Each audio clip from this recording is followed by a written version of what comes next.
মাথার খুলি উড়ে যাবে। ওয়াকার বলছে আমারটা উড়ালে আপনারটাও থাকবে না।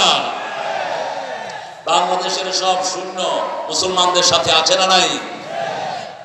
এবার বললে আইজি তুই কি করস? কয় কি করবো ম্যাডাম, একজনকে গুলি করলে 100 জন সামনে আসে। কারণ কি? আল্লাহ বলছেন তোমাদের মধ্যে যদি 20 জন ধৈর্যশীল হও, 200 জন কাফেরের উপর ইসলাম বিরোধীর উপর বিজয় দান করে দিবেন কে? সেই বিজয় আমাদেরকে দান করেছেন কে? আল্লাহ দান করেছেন। এখন এটা ধরে রাখতে হবে। স্যার যে আয়াতটা দিয়ে শুরু করেছেন সূরা আল ইমরানের 4 নম্বর আয়াত 104 নম্বর 101 নম্বরের শেষে আল্লাহ বলছেন ওয়া ইয়াতাসিম বিল্লাহি ফাকাদ হুদিয়া ইলা সিরাতিন মুস্তাকিম। 102 নম্বর আয়াতে বলছেন কেউ যদি আল্লাহর রাস্তায় থাকতে চায় তাকে ধরতে হবে, আল্লাহকে ধরতে হবে। উঠতে বসতে চলতে ফিরতে তার জ্ঞান হবে কে? ঘর থেকে বের হবেন কার নামে? কোন পা দিয়ে বের হবেন?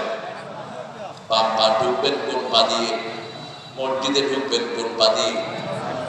আবার ঘরে ঢুকবেন কোন পা দিয়ে? তার মানে ঘর আর মসজিদের মধ্যে কোনো বেশকম, আর পায়খানা আর দুনিয়ার মধ্যে কোনো বেশকম। পায়খানায় ঢুকতে কোন পা? জোরে বলেন। দুনিয়াতে বেরোতে কোন পা? তাহলে দুনিয়াটা কি? জোরে কর, জোরে কর না যায়। এই পায়খানার জন্য এত কষ্ট করছে। বের হবো কার নামে? রাসূল বলছেন ঘর থেকে বের হবে বলবে তাওয়াক্কালতু আলাল্লাহ। তাহলে হতাশ হবে কে? হতাশ হবে কে? শয়তান। খুশি হবে কে? আল্লাহ বলছেন 3টা কাজ যে করবে তাকে বিনা হিসেবে জান্নাত দিয়ে দেব। জান্নাতে যেতে চান তো? চান তো? আল্লাহ আমাদের জন্য জান্নাত কবুল করেন। জান্নাতের চাবি কি? আরো জোরে। নামাজের চাবি কি? সেই ওযু করতে যে কত পানি অপচয় করি। স্যার ঠিকই বলেছেন। কোন দিক থেকে কোন দিকে ওয়াজ করব? বিশাল সমুদ্র। ये कागज का कश्ती बारिश का पानी छोटी सी रात लंबी कहानी ये है मेरे जिंदगी ये जिंदगानी। ছোট্ট কাগজের নৌকা নিয়ে বসে আছি অথই সমুদ্র পাড়ি দেওয়ার জন্য। 3-4 বছরের জীবন নিয়ে বসেছি কোরআন তাফসীর করার জন্য। অসম্ভব। শুধু সূরা ফাতিহা তাফসীর আল্লামা সাইদি চট্টগ্রামের প্যারোবাজারে 14 বছর করেছেন। 14 বছর একটা সূরা।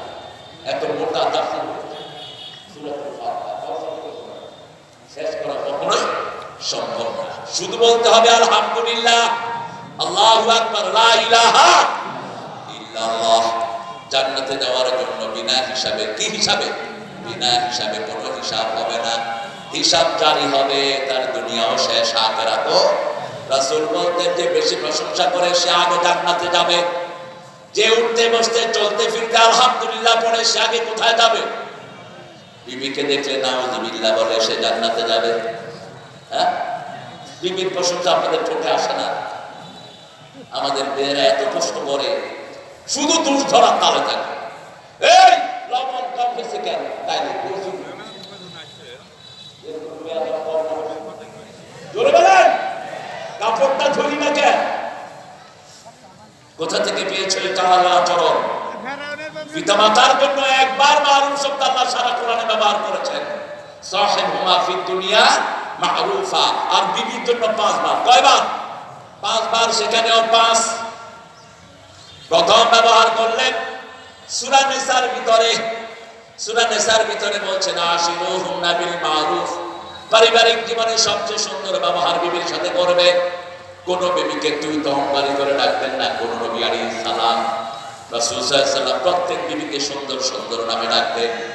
2 নাম্বার সূরা বাকারাতে আল্লাহ বলছেন সাররিহুন্না বিল মারুফ মাতাআন বিল